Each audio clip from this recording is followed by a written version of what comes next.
തെണ്ടികളായിട്ടുള്ള ബിസിനസ്സുകാരാ ഈ കസ്റ്റമറുടെ പുറകെ നടന്ന് തെണ്ടുന്ന. നാണമില്ലയോടെ നിനക്കൊക്കെ? അന്തസ്സായിട്ട് ജീവിക്കണം, തെണ്ടിയല്ല ജീവിക്കണ്ടേ.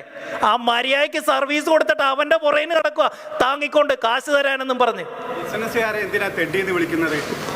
തന്നേക്കാം, ഒന്ന് പോയി തരുമോ പ്ലീസ്? എടോ തനിക്കെന്താണോ? ഇനി ഞാൻ പറയുന്നതാ ടേംസ് ആൻഡ് കണ്ടീഷൻ. ഞാൻ പറയുന്നതേ നടക്കൂ.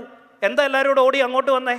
കാശ് കൊടുത്തു പോയി. ബിസിനസ്സുകാരകളൊക്കെ മൊത്തത്തിൽ തെണ്ടികളാണ്, തെണ്ടികൾ എന്ന് വിളിക്കുകയാണ്. ആ പ്രോഗ്രാമിന് മാസങ്ങൾക്ക് മുമ്പ് തന്നെ പൈസ കൊടുത്തു, എന്നിട്ടും അവർക്കിട്ട് പണി കൊടുത്ത് ആ സ്റ്റേജിൽ വന്നിരുന്ന് പറയാണ്. എന്നിട്ടും ആൾക്കാർ ഇതൊക്കെ കേട്ടിരിക്കുകയാണ്.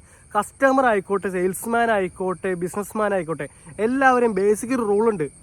Give respect and take respect എന്നൊരു സാധനമുണ്ട്. അത് മറക്കരുത്. അതാണ് ഏറ്റവും basic rule. Customer as a king എന്നൊക്കെ പറയും. ആ ഒരു രീതിയിൽ വേണം നമ്മൾ കാണാം. ഏത് ബിസിനസ്മാൻ ആയാലും കസ്റ്റമറുടെ അടുത്ത് അങ്ങനെ വേണം നിൽക്കാൻ. ആ ബേസിക് റൂള് പോലും അറിയില്ലാത്ത ആളാണ്. എന്ത് പറയാനാണുള്ളത്?